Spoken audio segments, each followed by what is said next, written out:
Hey, why are you acting like it's normal to show up? Auntie, I told you to skip my wedding.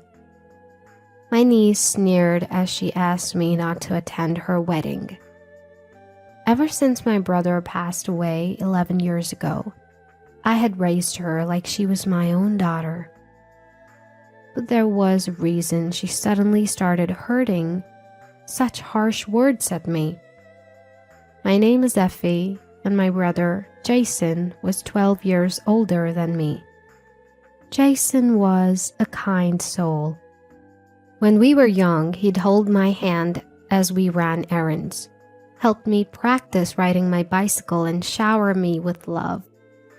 The year I entered middle school was also the year my beloved brother got married and moved out. I remember Jason and his wife's wedding being full of joy. I clapped so hard my palms ached.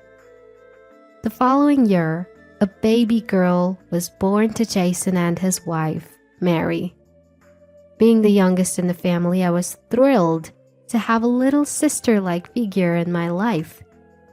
We named her Heidi, and I loved her as much as my brother had loved me. Even after Heidi was born, my brother and his wife continued to dote on me, and from middle school to high school, I frequently visited their home and spent time as a part of their family. While sitting at lunch one day, I thought to myself that I hadn't seen Heidi in a while. I was now 27 years old and working for a major fruit wholesale company, directly dealing with fruit farmers for various regions. I was not initially familiar with agriculture, but I learned a bit each day by listening to the voices of the producers, and I was now a leading staff among the employees, trusted with guiding my colleagues. One stormy day, I received sudden news that shocked me. That day, a typhoon was approaching, and we finished work a bit earlier than usual. Still, the weather outside was incredibly violent during my commute home, with gusts of wind so powerful they threatened to carry me away. It was on such a stormy day that my brother, under the orders of his boss, had been forced to go out on sales rounds. Jason was very earnest and hardworking. Even on that day, he was trying to make sales even in the adverse weather and didn't slack off. As he walked through the strong wind, a sign from a building fell and struck him directly. I heard about my brother's death, and I somehow managed to get my trembling legs to take me to the hospital. By the time I arrived, everyone was already there, and my parents were hunched over, crying silently. Seeing my parents crying and the painful sight of my brother, I couldn't help but shed tears, even though I still couldn't believe what had happened. Even though I understood the situation, the reality was too hard to accept. I sat next to my brother and cried. I noticed Mary and Heidi, Jason's wife and daughter, looking as if they were in a daze, not sobbing but simply staring blankly at the wall. Thinking it best to leave them be, I felt so sorry for them. From then on, we supported each other as a family even more than before. Mary, who is currently on leave from work, was a part-time worker within the scope of dependent support, and she will need a job in the future to sustain her life.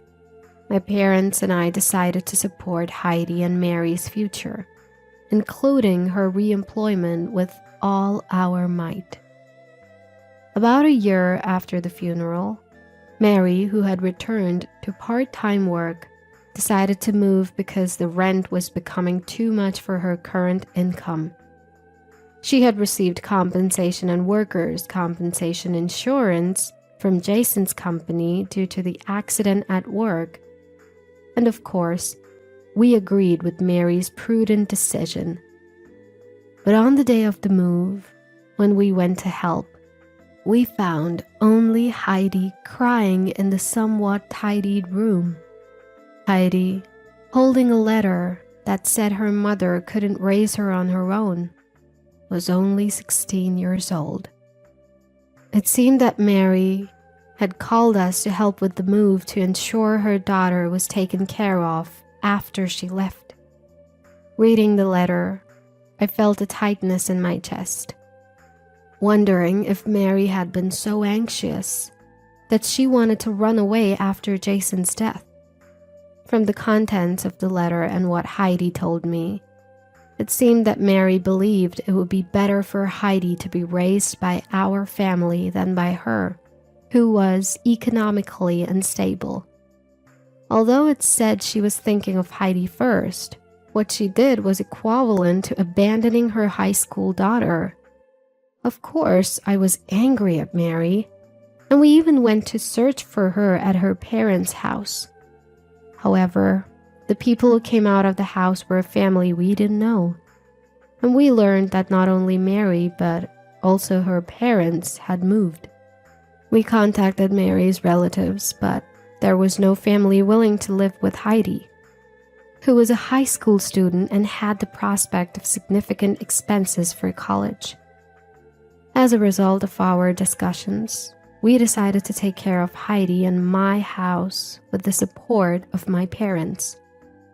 Despite the difficult times, Heidi smiled and said, "Effie, please take good care of me." And I hugged her tightly. 11 years have passed since then, and Heidi graduated from college and found a job at a local company. When she brought up a serious conversation, I felt the passage of time and nodded.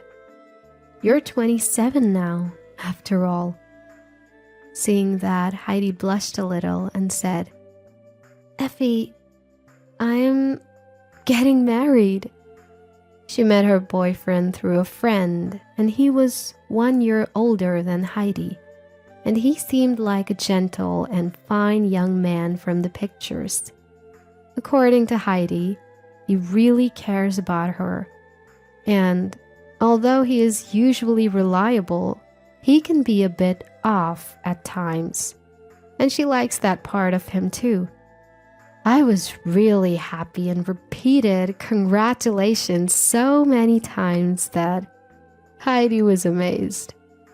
The man seems to be quite busy, and I haven't met him face to face yet. Heidi would try to set up dates for me to see him, but it always falled on days that I was busy. But in spite of her boyfriend's busy schedule, he actively participated in the wedding preparations, and Heidi seemed truly happy. When they shared with me that their ideal plan was beyond their budget, I remember my brother's wonderful wedding. I wanted Heidi to have the most memorable wedding, one that would make her happy for the rest of her life. I provided financial support as much as possible and looked forward to a ceremony filled with Heidi's dreams. On the long-awaited wedding day, as it was time to leave, I urged Heidi to prepare and made my final check on my belongings. I couldn't afford to make a mistake at my daughter's grand event, so I checked multiple times before finally setting off. As I followed Heidi down the hallway, I was already filled with so many emotions. Just the sight of her in her wedding dress was enough to make me tear up. I thought that both the groom and his parents, as well as my late brother in heaven, might laugh at me if they saw me crying so much. Still, I found these moments of contemplation to be a joy. Just as we got to the front door, Heidi turned around abruptly. She smiled gently at me and said, "Don't come, Auntie. Huh? I'm telling you to not attend my wedding, Aunt Effie. I stared at Heidi, unable to comprehend what she had just told me. She burst out laughing at my confusion. Why do you think you have the right to attend my wedding? No matter how much you did for me, to replace my mother, you're still my aunt, an outsider, right? There's no way I can introduce you as my mother to my guests. The words spoken by my niece, whom I had lived with and cherished for over 10 years, were shockingly hurtful. Indeed, I am not her biological mother. No matter how much time has passed, Heidi never called me her mom. The reality that to Heidi, her only mother was Mary, finally hit me again. I was left speechless by Heidi's words, which she uttered with a smile. There was a moment when I thought, despite having raised her this far, but I realized it was a one-sided and arrogant sentiment. It is indeed regrettable that I cannot witness my daughter's grand event. But if this is for Heidi's happiness, I will do as she says. Suppressing my feelings, I told her that I understood and gave her my blessings and decided to absent myself from the wedding. Several hours later, Heidi returned home while I was still recovering from the shock. She came into the living room laughing cheerfully, and to my surprise, behind her was Mary, who had disappeared 11 years ago. Long time no see, Effie. You've aged a lot. Mary, who made quite a light-hearted entrance, extended her hand towards me the moment she saw my speechless face.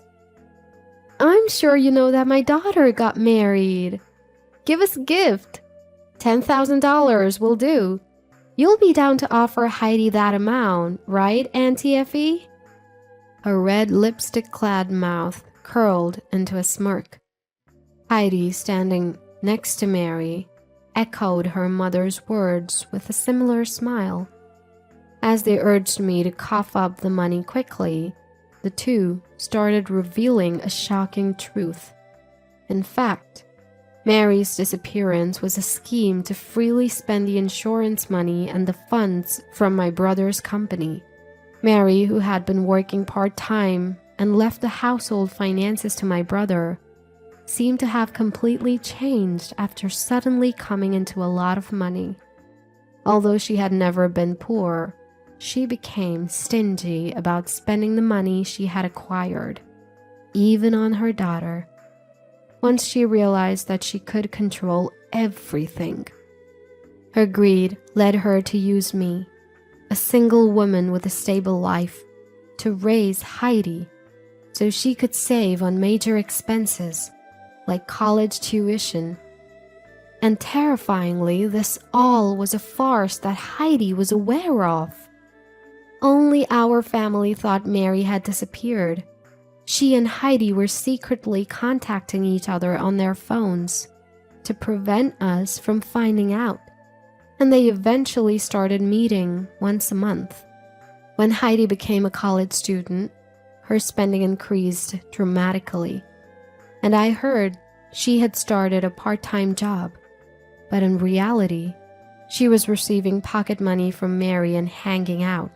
For Heidi, who was in her partying phase, Mary, who gave her money and let her do as she pleased every month, was undeniably the best mother.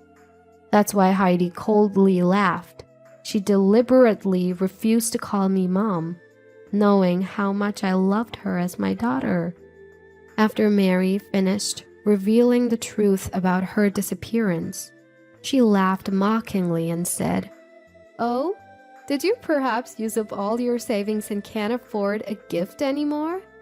But well, it was a more lavish ceremony than expected, so I'm proud as a mother who supported her financially for her wedding. Right, Auntie?" Mom, you're so mean. From now on, you should say for yourself. I absolutely won't take care of you after your retirement. It was fun being your pretend daughter, but bye-bye now. The two of them laughed heartily, stating that they would take the wedding expenses as a combination of a wedding gift and severance payment. They declared to cut off ties with me and left the house, claiming to attend their after party and dinner with friends. Left behind, I was too overwhelmed by shock to comprehend the events of the past 11 years. About 30 minutes later, my parents arrived.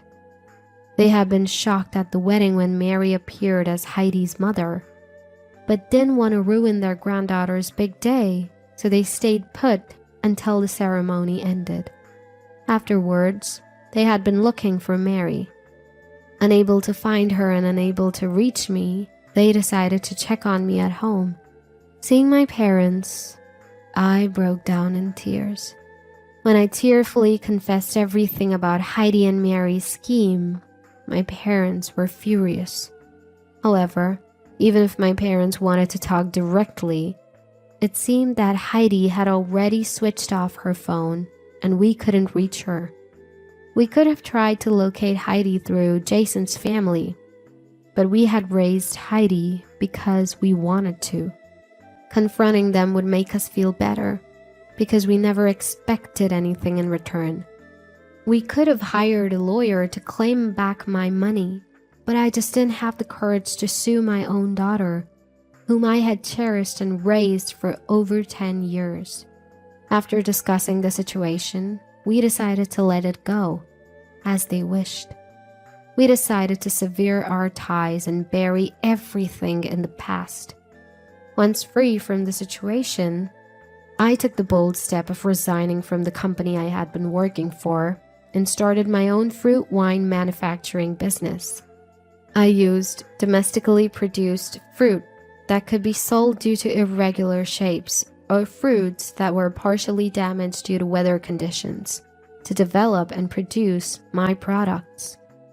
My new venture, which I started with the idea of reducing fruit waste while still working at my previous company, gradually gained support from not only farmers but also various supporters due to the growing concern about food waste. Though it was challenging as I embarked on this new journey, the connections I made during my corporate career helped me immensely, and I made steady progress. The business that initially ran at a loss slowly started to increase its sales over 3 to 5 years, and the consistent growth made it a company to watch in the industry. One day, Heidi suddenly visited my office. She was already crying when she arrived and ran towards me as soon as she spotted me. Surprised, but not wanting to cause a scene, I took her into the reception room. Effie, I'm really sorry for everything. I've reflected on my actions and I need your help. I'm still like a daughter to you, right? After all, we lived together for such a long time. I'm really in trouble, Effie. Please help me financially. A woman, now well over 30, sobbed like a toddler. A receptionist who Heidi seemed to have pushed past arrived out of breath with several other staff members, all trying to drag Heidi out of the office. Watching this scene, I felt disheartened. She was, after all, after my money. According to Heidi, by the time Mary had appeared before me, she had almost exhausted all the money she had. Unaware of this, newlyweds Heidi and Jason expected support from Mary and willingly invited her to live with them. Initially, their life together seemed to go well, but everything changed when they built a new house. Heidi's husband took out a hefty loan to build a house with unique architectural features, expecting his mother-in-law to pay for it. Heidi wanted a kitchen with the latest equipment, and Mary assuming her son-in-law was well off, chose the best from wallpapers to lighting for her room. Their loan turned out to be a heavy burden as everyone was relying on someone else's money. To make matters worse, their lifestyle was beyond their means, and Mary's money was already depleted. Even so, Mary, claiming to have given Heidi enough pocket money, started asking for money and never worked. This drove Jason to gambling out of stress from his mother-in-law's outrageous behavior. Unbeknownst to Heidi and Mary, Heidi's husband even accrued debt under their names, leaving their household finances in shambles, regardless of how much Heidi worked. "We're now trying to sell the house as his parents suggested, but we can't find any buyers. Mom gets fired every time she tries to work, and both my husband and I are exhausted from working overtime every day. You're the only one I can rely on, Effie. If I'm not happy, Dad wouldn't be able to rest in peace either, right?" Heidi, desperately appealing to me, reached her hand out while being escorted by my staff, smearing her face with tears and snot as she asked for money. I was slightly relieved to find that my heart was unmoved by this spectacle. The matter of this mother and daughter had firmly become a thing of the past in my mind. Finally, I broke my silence. "Do you have an appointment, ma'am? Our company is not a financial institution, so we cannot lend money to strangers. If you're in trouble, please consult a bank or consumer finance company." Stunned, Heidi was lost for words when I turned back her own phrase. Stranger. That one had pushed me to the abyss of despair. Maybe she thought that if she cried and pleaded, she would get help. I followed my staff and led Heidi to the company's entrance. When she still wouldn't budge, I gently pushed her shoulder, guiding her a step outside the entrance. Realizing that I was never going to be her ally, for the first time, Heidi called me Mom. "I don't have a daughter," I said. My words must have struck her hard as she turned white and ran away. After that incident, I started receiving spam texts from Heidi and Mary, which all centered around the dire financial situation. I ignored them all, but they persistently requested money or a loan. Seeing this, it's clear that they are struggling under a crushing debt. It would be a nuisance if they call my company's front desk, even if I block their calls. So I'm receiving a bunch of texts, but I have no intention of ever replying. If they ever send something to my company, I might sue them for business obstruction.